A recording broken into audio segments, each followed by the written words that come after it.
Today Africa Podcast is a podcast series where we interview African entrepreneurs and professionals and share the stories behind their businesses. In each interview, we ask how they got started, how they grew, and how they run their business today. The stories are inspiring and also provide specific advice and insight into starting a business. By sharing these stories, we want to help others get started. Your cakes have been featured in movies and have graced some of the most prestigious homes. So how do you stay innovative and continuously push the boundary of cake design? Again, another fantastic question, because if you don't innovate, you die as a business. So, and if you don't keep up with the times or keep up and see what the trends are, you will fall by the wayside. For me, thankfully, I've always had, I think my brain is kind of like different. The way I see things is completely different. So I'm able to see patterns in things. So things that don't even look like they're related, I have a way of making things kind of relate to each other. So for me, a lot my clients tend to inspire my creativity. Because one thing that is very, very rampant in my industry, the cake industry, is that people copy so much. If one thing is trending, everybody wants to create that thing. And to be fair, when I started out, I'm not going to lie, I had the people I copied as well. My mentors, these big American cake makers who created these things, I'll be so excited, I'll try and recreate it. And that's how you initially learn art. You learn art by copying. And then after that, you develop your own distinct style. So a bit of innovation, a bit of experimentation, because I have a scientific background where we did a lot of experiments. Because people think that, science is science, they think science is science and art is art. But I tell people there's a lot of creativity in science, because in science, you have to have a theory. You formulate a theory or a hypothesis. So you have a hypothesis that, okay, my hypothesis today is that water is good for you. So how do I prove that theory? I will get 10 people to drink 10 bottles of water. Maybe 3 will drink 5. So you experiment, right? Yeah. And in that experimentation comes a bit of creativity. So along the way, you begin to notice, okay, I noticed that if they drink 10, they might die from too much water intake, hypoxia or something, or something like that. Then you begin to, so my point is that creativity and art is everywhere, but you just need to know where to look for it. I'm always thinking, okay, what can I do, to do something a bit different and a bit that is not out of the box thinking. And that comes to some people naturally. It comes with time. Some people, it takes some time, but it's all valid. The most important thing is that it's all valid. I don't care, what your process is. Some people's process is easy, some is difficult. Or sometimes you can get an external person. Or sometimes just ask a child. I do that sometimes. I might ask a child. If you look at, I remember asking a child once, when you look at this photo, what do you see? And the child mentioned some random thing. And I was like, okay, that's interesting. Why do you say that? So creativity is everywhere. It doesn't even have to be your creativity. It can be somebody else's. But for me, there's more to life than just copying. You've got to, and I also do something I call pattern interrupt. So in my book, for example, it only has 5 chapters. Ideally, it should have, it should have had about 12, 13, 20 chapters. But I deliberately use, because the number 5 is one of my favorite numbers. My other favorite number is 13. And nobody wants to read it, and some people have a fear of the number 13. So I thought I'll just make it 5 chapters. And people are like, that's interesting. So again, just do things slightly differently. And it means a bit of risk. But there are risks that can be calculated. But don't risk unnecessarily. Take calculated risks, very small risks, but take them and see what happens. You have achieved global recognition. And that is taking me to a question that I need to ask you. How did you build Elizabeth Cake Emporium to this level? I told you how the whole start. So, the blogs, the blogging, the shoots, the collaborating with other people. And trust me, I know the pain of collaborating and people letting you down. Even at this level, people will still let you down. Trust me, it never ends. Your character is either good or whatever. But I think the one thing I know I've done is the one thing I know I do really well is reaching out to people. I don't mind reaching out to people. I don't mind rejection, because if you're not afraid of rejection, the sky is the limit for you. Because I always say to people, don't take rejection personally. If you need to work with 10 people, you may need to reach out to 100 people. That many people. So for me, it's about reaching out to people, and it's also about helping people. Because the reason I get those opportunities sometimes is I'm the kind of person, every week I connect maybe 10 or 12 people with each other. You meet you, and I stay out of it. I'm like, I think you can help. Here you are. Where I think they can genuinely add value to each other, right? So it's about also connecting people. There was somebody I was chatting with yesterday. I see where she wants to take her business, and there's somebody I know that can help her. But I said to her, if I introduce you where you are now, that person is not going to treat you well because you're not there yet. And I gave her things she can do to build up herself first. I said, give it maybe in another 3-4 months, 6 months, or a year. When you build yourself to that level, then come back to me. I will do the introduction. Because sometimes you need to be aware of, even there are people I approached 10 years ago. They didn't even respond to my email. But now I approach them and they respond. So sometimes when you're building, you need to bide your time, because if you take your business as a house, right? The first thing you build is your solid foundation. The frustrating thing about your foundation is that nobody can see a foundation except the builders, right? You've never gone to a skyscraper and say, wow, what a lovely foundation. You've never done that.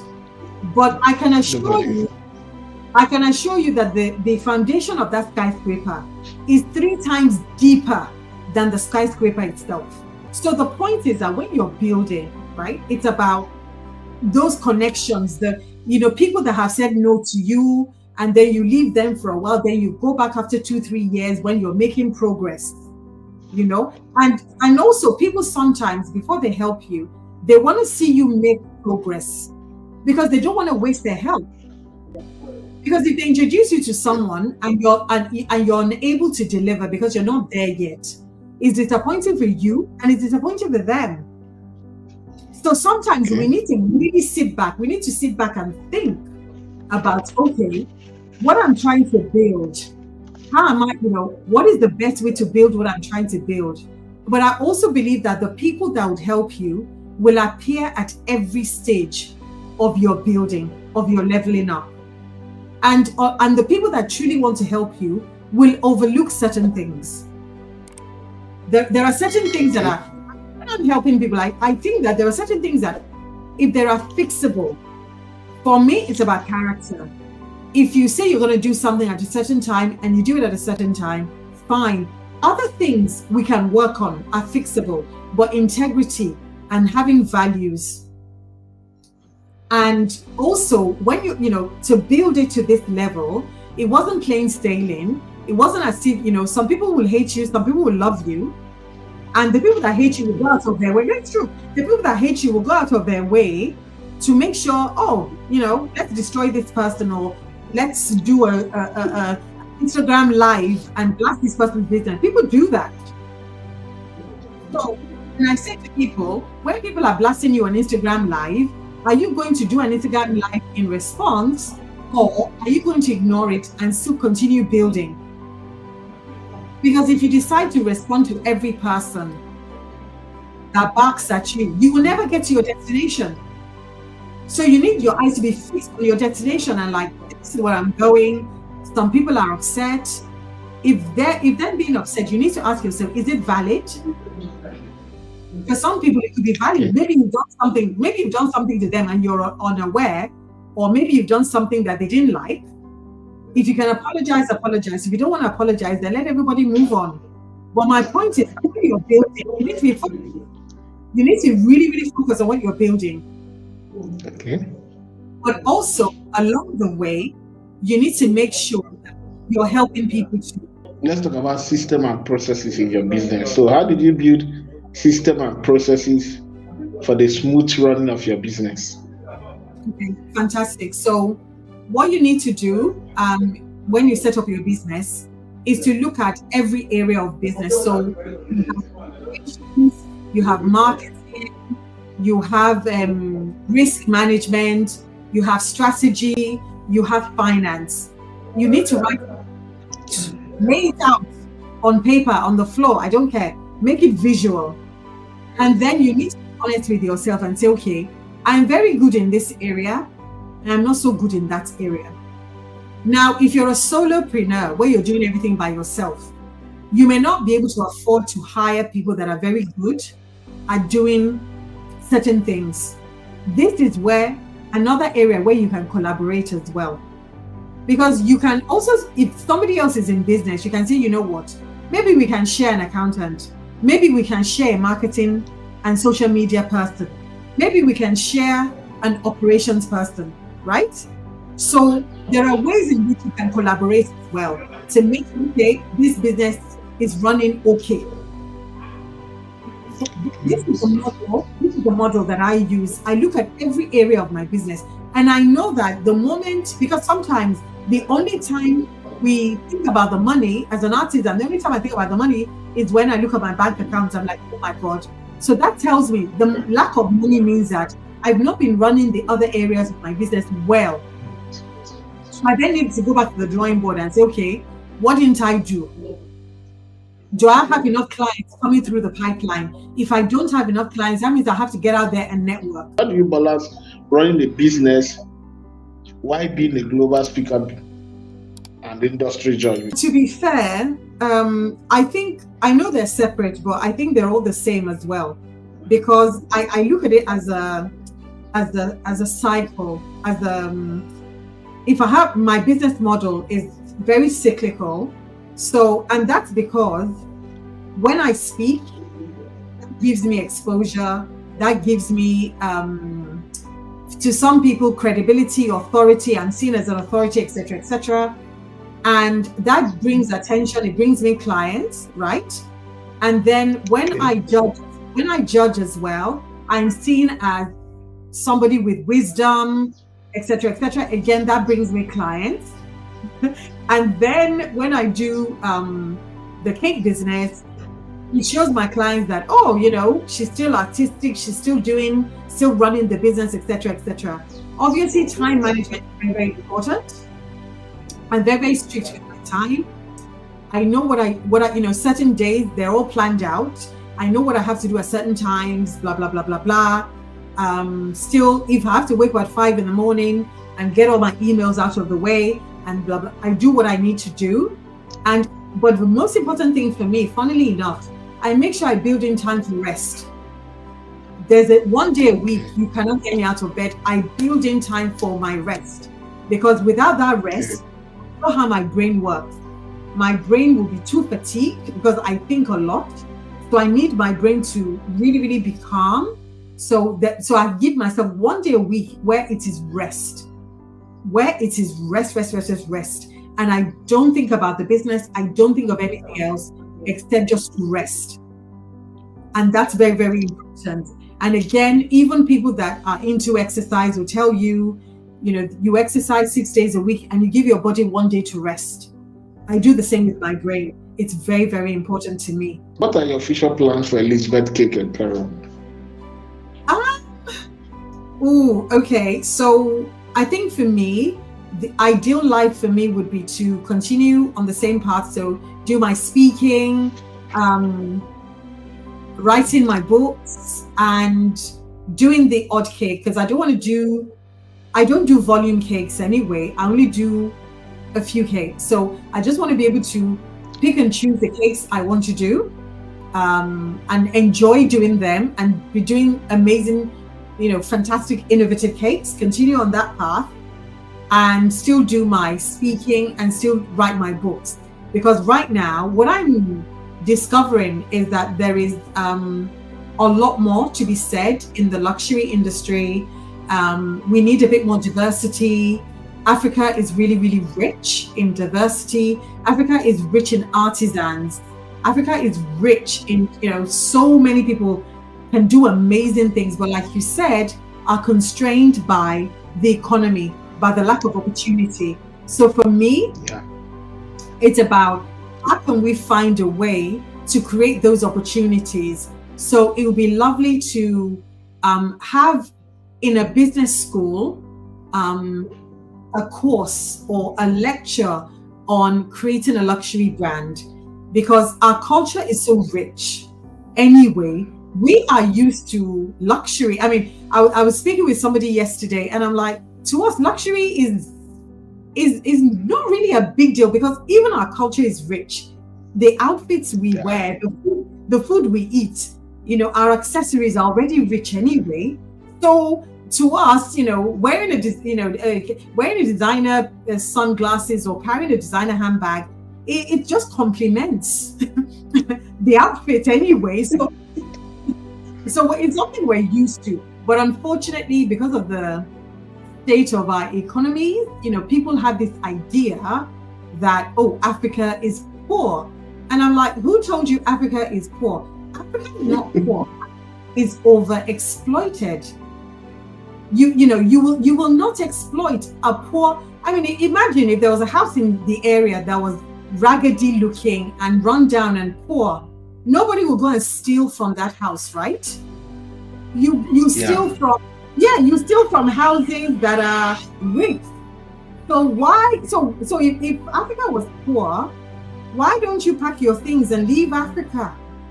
But yeah, you're still in Africa, exploiting our exploiting our. So for me, I never use the word poor to describe my roots or where I'm from. I will never say Africa is poor. And I correct people. I would say Africa is overexploited, or Africa is not ruled. It's not, the governance is poor. So just because the governance is poor doesn't mean the people are poor. The poor people you see in Africa, that is the result of mismanagement. That is the result of over exploitation by everybody.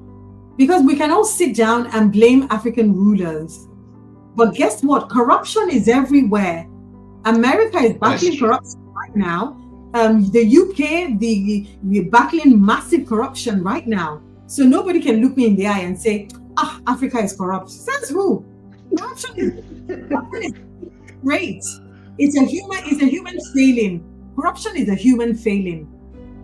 But the only unfortunate thing is that the effects of it is shown up more on African people. That's the only difference. So yeah. So I want to see, some amazing luxury brands, and there are a few already, but I want to see more luxury brands come out of Africa. That's my dream. What advice would you give to young entrepreneurs who are just starting their journey? Okay, so if I were a young entrepreneur in Africa right now, starting my journey, I will run. I will run, not walk. I would run to TikTok. My data, I would spend my data learning. I'll go on YouTube, watch free videos, and learn whatever it is I want to do, be it handbags, be it shoes, be it writing, whatever it is I want to do, I'll go on YouTube, use my data. In fact, I would beg people to just don't give me money, just send me data. Number one. Then the second thing I would do while I'm young and have the energy is that I would create as many videos as possible on TikTok.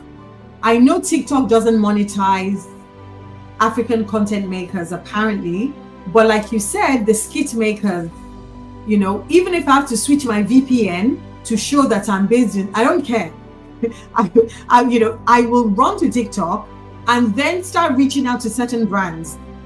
Start reaching out to brands. So, because yes, TikTok may not pay you from the creative fund, but if you reach out to brands, if you grow your audience and you reach out to brands, okay, you can get sponsorship, right? And that's what the skit makers do. So based on viewers, based on engagement, they know that if I collaborate with XYZ, if the two of us collaborate together, boom.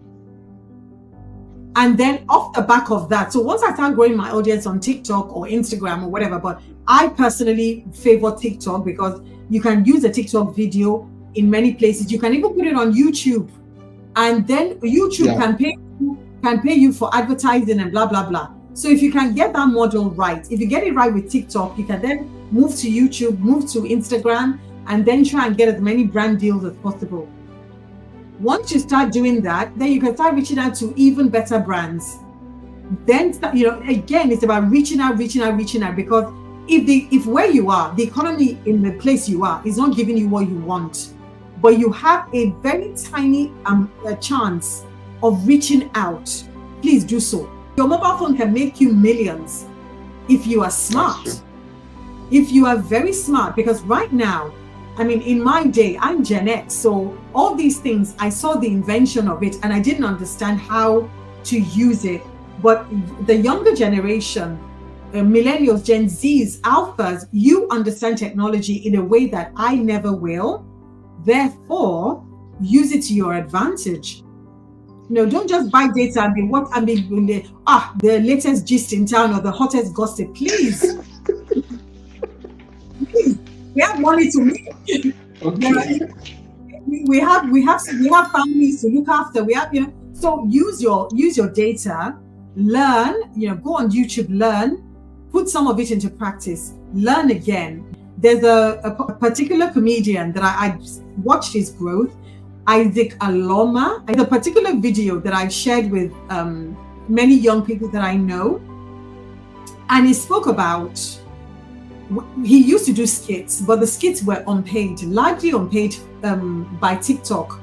So because he wears wigs in his skits, just as like a woman wears wigs and blah, blah, blah, he decided to start selling wigs. There's a particular video he made about promoting your business 24/7. And I remember, my book was just about to come out, and I watched that video because sometimes even I need inspiration. And I just saw the video and I was like, oh my God, he's right. He said, you need to carry your business on your head. You need to really promote it. If people don't like you promoting your business, that's their problem. If you have data right now as a young person, you need to promote, and then promote yourself again. And I love the way he has gone from skit making, and he's now switched to selling, proper selling. And again, his type of collaboration, he's collaborated with a couple of girls in his studio. So if you see how he is growing his business model, I think that is really clever, especially at grassroots level where the funding is not available. I think he's been particularly creative with the way he's grown his business. Today Africa Podcast is a podcast series where we interview African entrepreneurs and professionals and share the stories behind their businesses. In each interview, we ask how they got started, how they grew, and how they run their business today. The stories are inspiring and also provide specific advice and insight into starting a business. By sharing these stories, we want to help others get started.